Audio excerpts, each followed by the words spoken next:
Hello students, from this video onwards we will be studying about the different type of forces, everyday forces we deal with in physics around us. So such forces are introduced in our later videos. Before moving into that, we have to know what are the fundamental forces in the universe. There are only 4 fundamental forces in the universe. This is tabulated here. You can see these are the 4 forces. What are the experiencing particles? Not all particles are experiencing each of this force. We can identify which are the experiencing particle and what are their range and their relative strength. First force is gravity or the gravitational force. So which are the experiencing particles? All the particles with mass are experiencing gravitational force.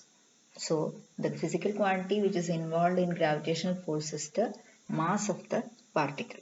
Okay, it has an infinite range, and this is the weakest force, weakest known forces or weakest of the fundamental forces is the gravitational force. Right. Next is weak nuclear force. This you can see in the particle physics. So elementary particles like quarks and leptons are the experiencing particles. You may be knowing about the primary or elementary particles and their divisions. And these particles, quarks and leptons, are the experiencing particles of weak nuclear forces. They are of short range.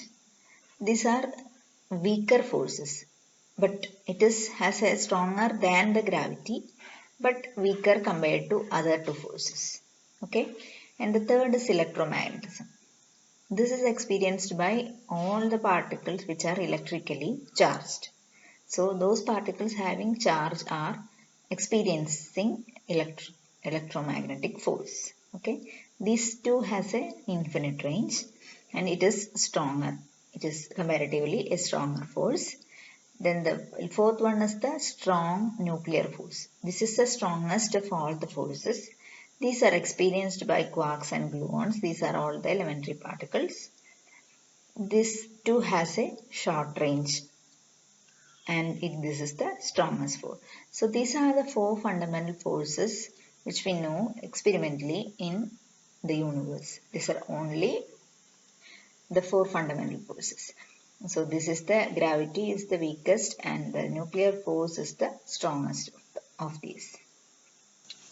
First we will be studying about gravity.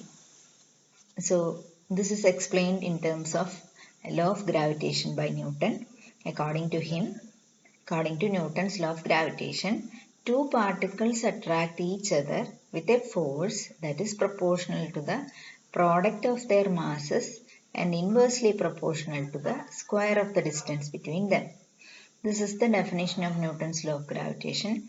So the particle attraction, the force of attraction is proportional to product of their masses and inversely proportional to the square of the distance between them. And the nature is gravity is always attractive. This has a attractive nature.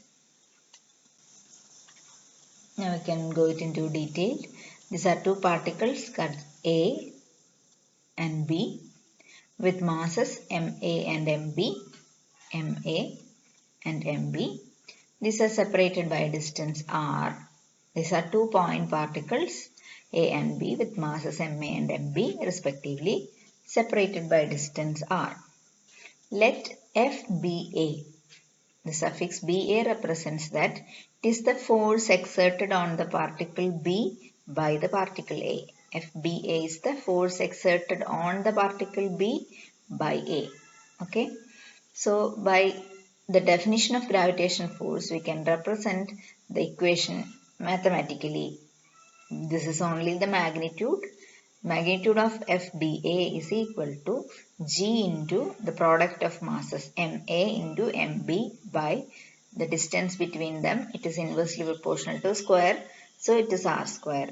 So the magnitude of the force exerted on B by A is equal to G, a constant which is called the gravitational constant, into the product of the masses MA into MB by R square. So this is a constant, gravitational constant. Its value is 6.63673 into 10 raised to minus 11. This is the value of G. Okay. Now, in order to define the force as a vector quantity, we define the radial vector or the distance between them as a radius vector or the distance vector. Okay. So, the gravitational force between two particles is a central force because it is directed along the line joining them. Okay. So, the experiencing direction is along the direction of a line joining these two particles. So that is why it is called a central force. Okay. By convention we introduce the vector RBA.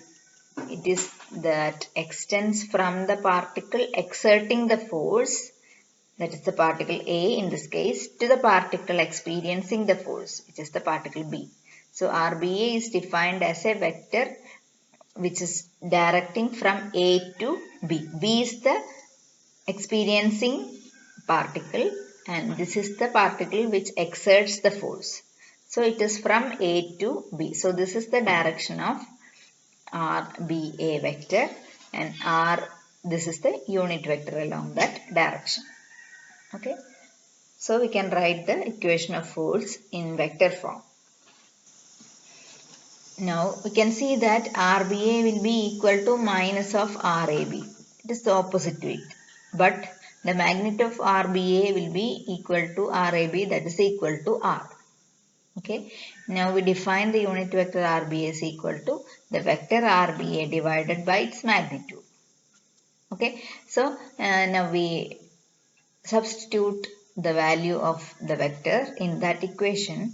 FBA is equal to, FBA is the force experienced by B on A, that is equal to minus GMAMB by R square into unit vector RBA. RBA is towards the direction of B, but the force experienced by B will be towards that of A. That is why there is a negative sign. So the negative sign indicates that the force on particle B is directed towards the particle A. That is, the force is attractive in nature. That is the meaning of this negative sign. Okay. Similarly, the force on A due to B will be equal to FAB is equal to minus GMAMB by R square into RBA. So when we substitute RBA is equal to minus RAB, you get the equation as equal to plus GMAM by R square into RAB, that is equal to minus FBA. So you get FAB is equal to minus of FBA. We have used this relation. What this implies is that the forces on the two particles are equal and opposite as Newton's third law requires. So force on A due to B, that will be equal and opposite to the force on B with respect to A. Thus Newton's third law is also verified.